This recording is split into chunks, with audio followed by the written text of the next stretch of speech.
This is Tim Ferris, circa 1979 AD, age 2. You can tell by the power squat, I was a very confident boy. And not without reason. I had a very charming routine at the time, which was to wait until late into the evening when my parents were decompressing from a hard day's work, doing their crossword puzzles, watching television. I would run into the living room, jump up on the couch, rip the cushions off, throw them on the floor, scream at the top of my lungs, and run out. Because I was the Incredible Hulk. Obviously, you see the resemblance. And this routine went on for some time. When I was 7, I went to summer camp. My parents found it necessary for peace of mind.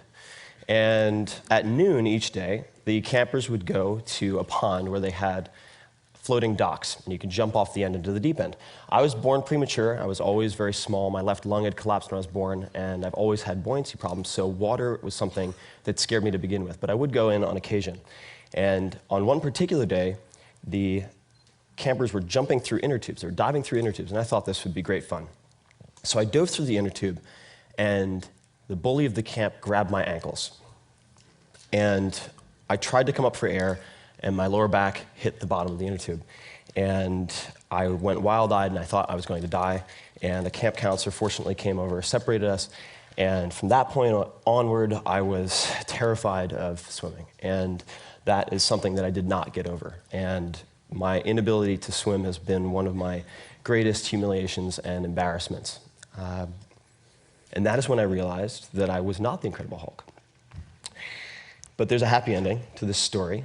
At age 31, that's my age now, in August, I took 2 weeks to re-examine swimming and question all of the obvious aspects of swimming, and went from swimming 1 lap, so 20 yards, like a drowning monkey, at about 200 beats per minute heart rate, I measured it, to going to Montauk on Long Island, close to where I grew up, and jumping into the ocean, swimming 1 kilometer open water, getting out and feeling better than when I went in. And I came out, my Speedos, European style, feeling like the Incredible Hulk. And that's what I want everyone in here to feel like, the Incredible Hulk at the end of this presentation. More specifically, I want you to feel like you're capable of becoming an excellent long-distance swimmer, a world-class language learner, and a tango champion. And I would like to share my art, if I have an art. It's deconstructing things that really scare the living hell out of me. So, moving onward. Swimming, first principles. First principles, this is very important. I find that the best results in life are often held back by false constructs and untested assumptions. And the turnaround in swimming came when a friend of mine said, I will go a year without any stimulants. This is a 6 double espresso per day type of guy, if you can complete a 1 kilometer open water race. So the clock started ticking. I started seeking out triathletes because I found that lifelong swimmers often couldn't teach what they did. And I tried kickboards. My feet would slice through the water like razors. I wouldn't even move. I would leave demoralized, staring at my feet. Hand paddles, everything. Even did lessons with Olympians. Nothing helped. And then Chris Sacca, who's now a dear friend of mine, had completed an Ironman with 103-degree temperature, said, I have the answer to your prayers. And he introduced me to the work of a man named Terry Laughlin, who's the founder of Total Immersion Swimming, and that set me on the road to examining biomechanics. So here are the new rules of swimming, if any of you are afraid of swimming or are not good at it. The first is forget about kicking. Very counterintuitive. So it turns out that propulsion isn't really the problem. Kicking harder doesn't solve the problem because the average swimmer only transfers about 3% of their energy expenditure into forward motion. The problem is hydrodynamics. So what you want to focus on instead is allowing your lower body to draft behind your upper body, much like a small car behind a big car on the highway. And you do that by maintaining a horizontal body position. The only way you can do that is to not swim on top of the water. The body's denser than water. 95% of it would be, at least, submerged naturally. So you end up, number 3, not swimming in the case of freestyle on your stomach, as many people think, reaching on top of the water, but actually rotating from streamline right to streamline left, maintaining that fuselage position as long as possible. So let's look at some examples.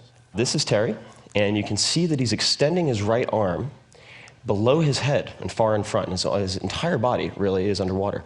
And the arm is extended below the head is held in line with the spine, so that you use strategic water pressure to raise your legs up. Very important, especially for people with lower body fat. And then here's an example of the stroke. So you don't kick, but you do use a small flick.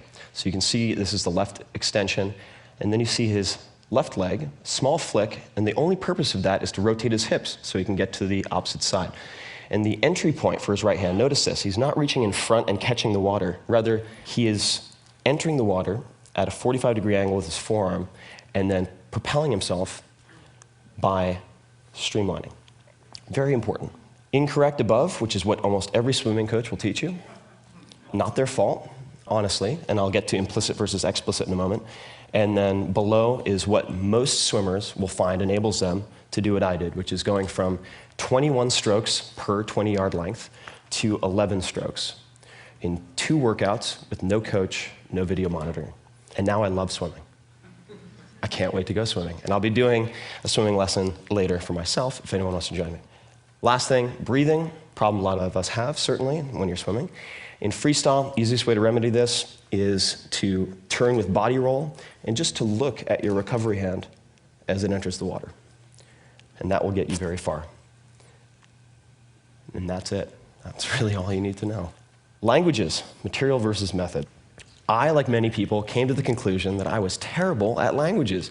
I suffered through Spanish for junior high, first year of high school, and the sum total of my knowledge was pretty much, ¿Dónde está el baño? And I wouldn't even catch the response. Sad state of affairs. Then I transferred to a different school, sophomore year, and I had a choice of other languages. And most of my friends were taking Japanese, so I thought, why not punish myself? I'll do Japanese. 6 months later, I had the chance to go to Japan. And my teachers assured me, they said, don't worry, you'll have Japanese language classes every day to help you cope. It'd be an amazing experience. My first overseas experience, in fact. So my parents encouraged me to do it. I left. I arrived in Tokyo, amazing. Couldn't believe I was on the other side of the world. Met my host family. Things went quite well, I think, all things considered. My first evening, before my first day of school, I said to my mother very politely, please wake me up at 8 a.m. So, 8時に起こしてください. But I didn't say 起こしてください. I said 8時に起こしてください. Pretty close. But I said, please rape me at 8 a.m. You've never seen a more confused Japanese woman. And I walked into school, and a teacher came up to me and handed me a piece of paper, and I couldn't read any of it. Hieroglyphics, it could have been, because it was kanji, so Chinese characters adapted into the Japanese language.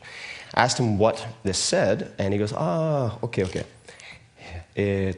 World history, calculus, 構文, traditional Japanese, and so on. And it came to me in waves. There had been something lost in translation.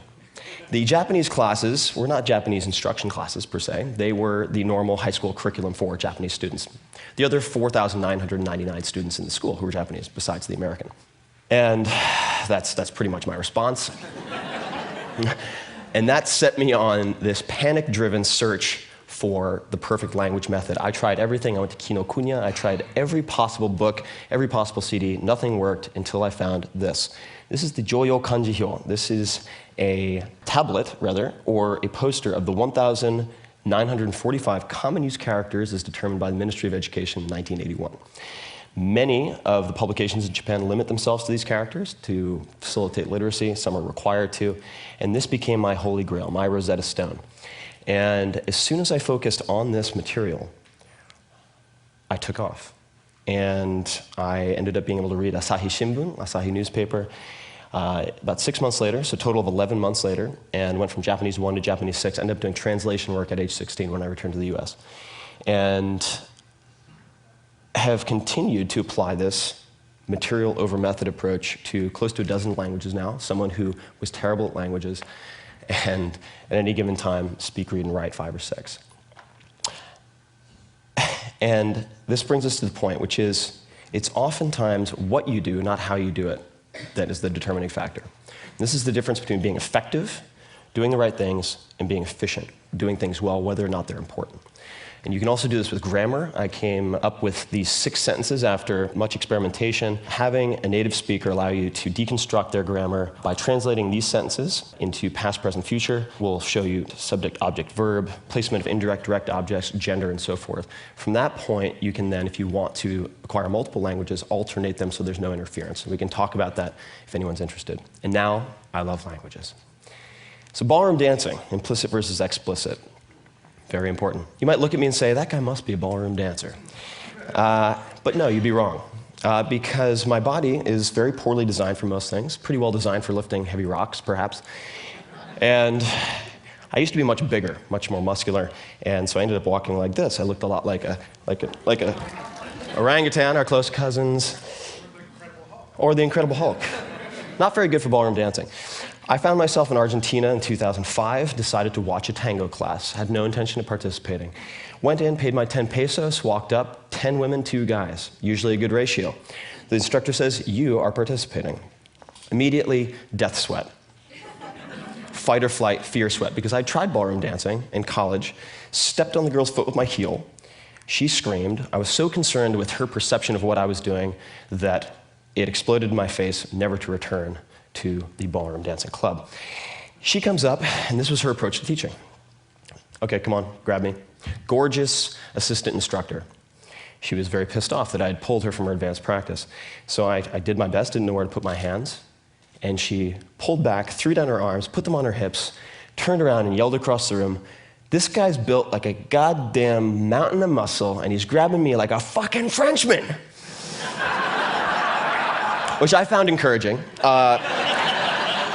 Everyone burst into laughter. I was humiliated. She came back. She goes, come on, I don't have all day. As someone who wrestled since age 8, I proceeded to crush her, of mice and men style. And she looked up and said, now that's better. So I bought a month's worth of classes. And proceeded to look at, I wanted to set competition, so I'd have a deadline. Parkinson's law, the complexity, perceived complexity of a task will expand to fill the time you allot it. So I had a very short deadline for a competition. I got a female instructor first to teach me the female role, the follow, because I wanted to understand the sensitivities and abilities that the follow need to develop, so I wouldn't have a repeat of college. And then I took an inventory of the characteristics, along with her, of the capabilities and elements of different dancers who had won championships. And then I interviewed these people, because they all taught in Buenos Aires, and I compared the 2 lists. And what you find is that there's explicitly expertise they recommended, certain training methods, and then there were implicit commonalities that none of them seemed to be practicing. Now, the protectionism of Argentine dance teachers aside, I found this very interesting. So I decided to focus on 3 of those commonalities. Long steps, so a lot of milongueros, the tango dancers, will use very short steps, and I found that longer steps were much more elegant, so you can have, and you can do it in a very small space, in fact. Secondly, different types of pivots.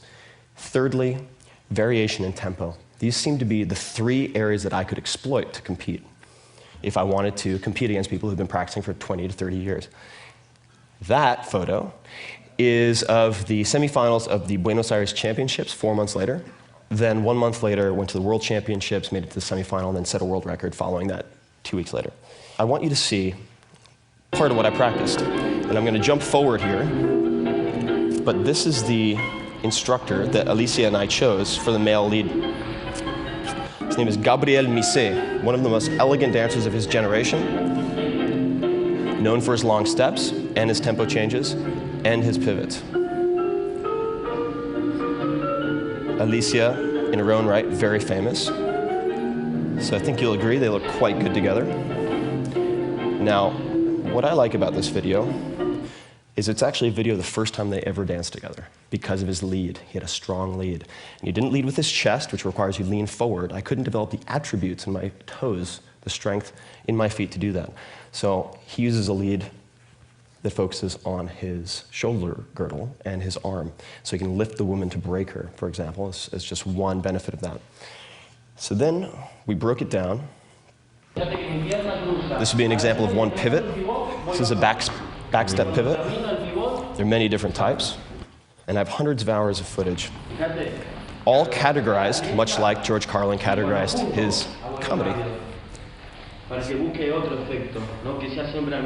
So using my arch nemesis, Spanish, no less, to learn tango. So fear is your friend. Fear is an indicator. Sometimes it shows you what you shouldn't do. More often than not, it shows you exactly what you should do.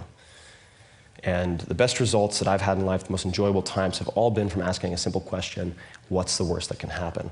Especially with fears that you gained when you were a child. Take the analytical frameworks, the capabilities you have, apply them to old fears, apply them to very big dreams. And when I think of what I fear now, it's very simple. When I imagine my life, what my life would have been like, without the educational opportunities that I had, it makes me wonder. And I've spent the last 2 years trying to deconstruct the American public school system to either fix it or replace it, and have done experiments with about 50,000 students thus far, built, I'd say, about a half dozen schools with my readers at this point. And if any of you are interested in that, I would love to speak with you. I know nothing, I'm a beginner, but I ask a lot of questions, and I would love your advice. Thank you very much.